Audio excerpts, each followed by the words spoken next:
Hey, what is up guys, and welcome back once again to another Minecraft tutorial. Today we're going to be building a watermill, and as you can see it's going to be rather large, and it's actually going to be two parts. As you can see, the main portion where you actually walk into is over here on the left, and then we also have another one out here in the river, and then as you might have guessed, the water wheel itself is going to go somewhere in the middle. So for those of you who have a rather small river, or even one like this is almost cutting it close, so if your river is small, what I'm going to suggest you do for this tutorial is actually stop once we get finished with this portion of the building, and then when we make the water wheel, have it be a little closer, and then once we move on to the second part, which will be this area over here, just completely ignore that and just kind of consider yourself done with the tutorial. Now, if your river is as big as this, or if it's bigger, or maybe you're by an ocean, you'll be completely fine with building this whole thing. And if you're wondering what this is going to be, it's going to be another little section that people can come on.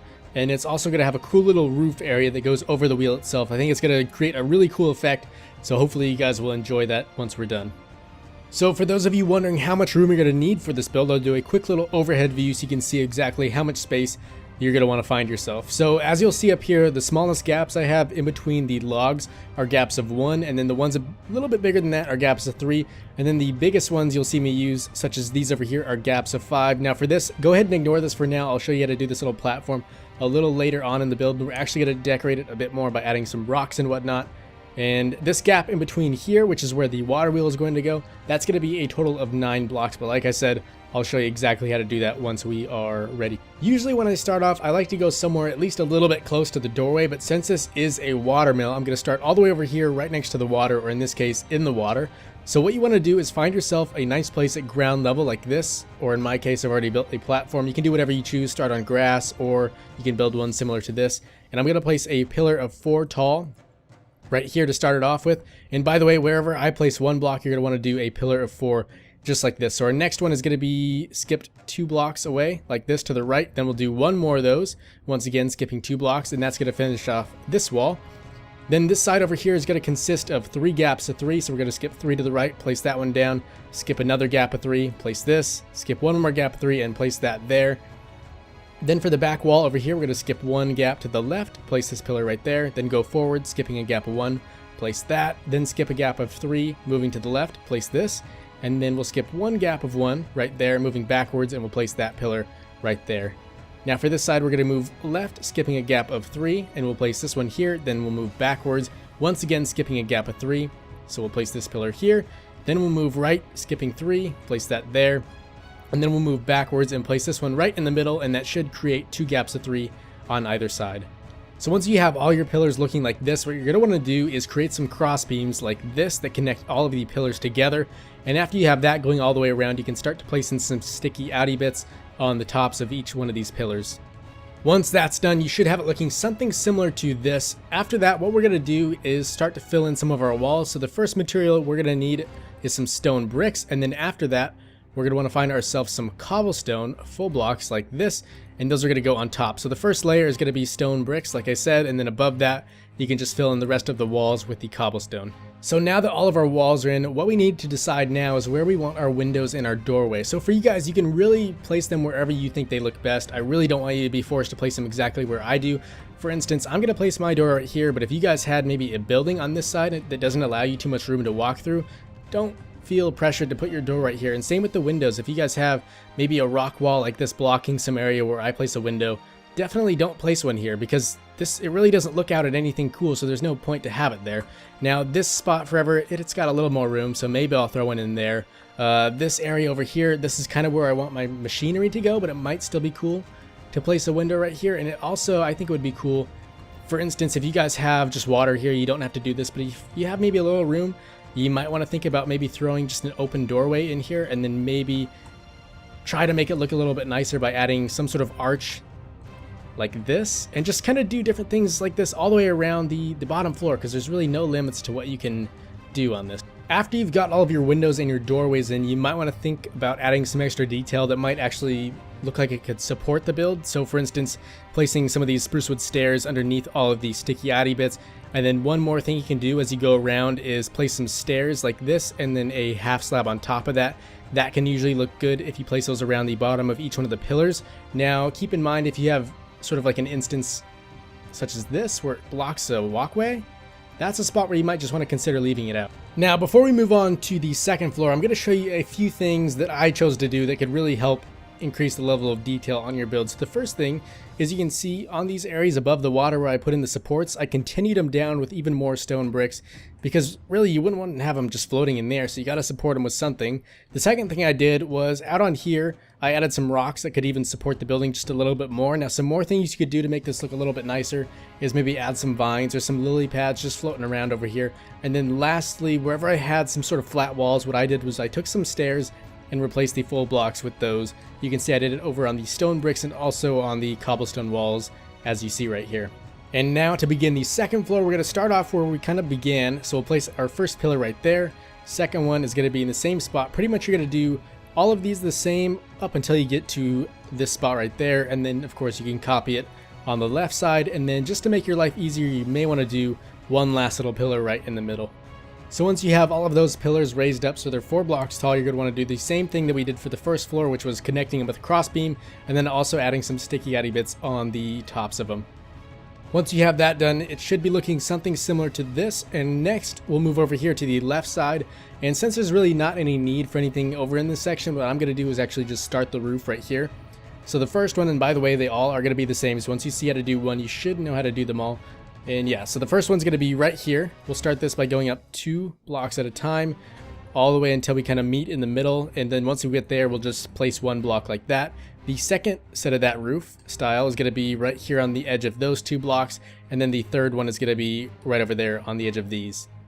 Next up, we're going to create the roof shape for this second floor area up here. So this one's going to be a little more subtle since we don't want to be coming too high of a roof. So we'll just go up 1 block at a time, just like so. And by the way, this side's going to be the exact same as the one right over there. So once you've got this one down, you can just copy this over and put the same thing right over there.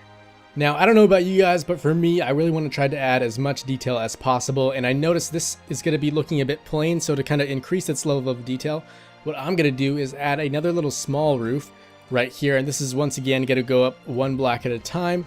And then as you may have noticed, this side over here is the exact same. So we can just do another roof just like that other one. And it should be looking a lot more detailed in the end. The next thing you can do is an optional step, but in the end it should make your roof a lot easier to place down, and that's adding cross beams to kind of connect where each roof might intersect with each other. So an example of that for this roof is up here.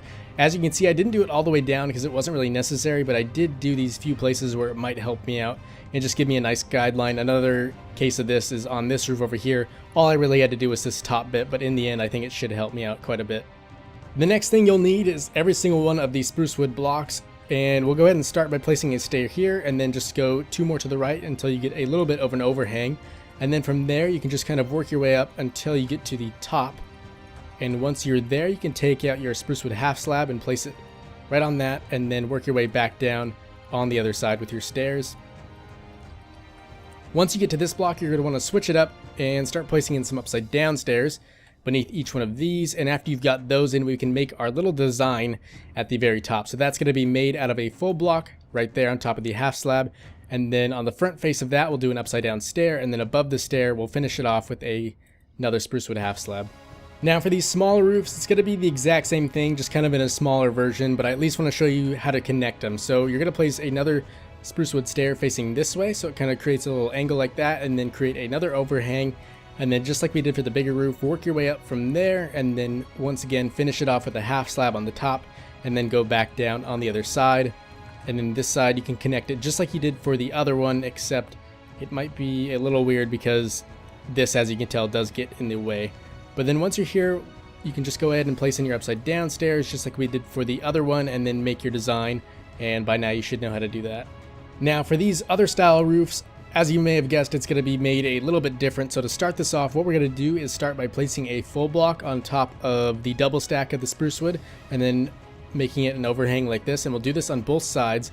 Once you've got that down, you can switch back to your stairs and then just work your way up from there. Pretty much similar to what we did for the other ones. And then after you've got both of those in, you can place an upside down stair beneath the full blocks and even the stairs up here if you want. And then to finish it off, we'll do 2 stairs on the outside of the upside down ones on the bottom. And then the top design is going to be exactly the same as the other ones. So once you have all of those outlines done, what you're going to need to do is connect all of the bottoms. Where there isn't a roof to connect it to, you want to connect it to a wall like this. And if there is a roof, you're going to want to do something as simple as this to connect it. And then over here, I noticed there was one block that we're going to need to end up deleting to make room for the roof itself. And that's going to be that spruce wood sticky outy bit right there. Now for decorating the very top of each roof, it's really simple. All you need is a spruce wood half slab and a spruce wood stair. So the half slabs are going to go in the very middle of pretty much everything. And then the stairs, the first set is going to be placed facing towards the little designs like I'm doing right here. But then after that, you're going to face every single other one the opposite way, and they'll be pointing in towards the half slab.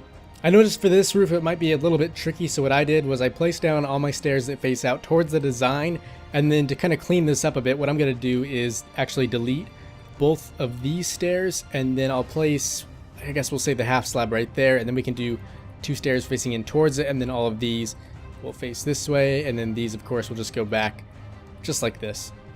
Now for my roofing, I've chosen to go with the brown stained clay. However, if you don't like this, you can always go with the wood, as I always say, or just another colored clay block. But for filling this in, you're just going to want to kind of make sure everything connects nicely, such as this. And then I'll also show you for these, what you're going to need to do is just do a single row on the top like this, but then the next layer down is actually going to be 2 blocks tall, as you see here. And really quick, just to make sure you guys got everything down correctly and at least looking relatively similar to what I have, I'll do a quick little fly around so you guys can make sure you got everything down. Now for the next step, what we're going to do is start filling in most of our walls. Now for me, I'm going to be using the white stained clay, and as I always say, if you're in default, you might want to switch it up and maybe use some white wool or even a mixture of the white wool and the gray wool, just because in default I think this is almost a bit pink, which is kind of weird, but I wouldn't recommend using it. And just go ahead and fill in these walls right above all of the spruce wood half slabs that we laid down a little while ago.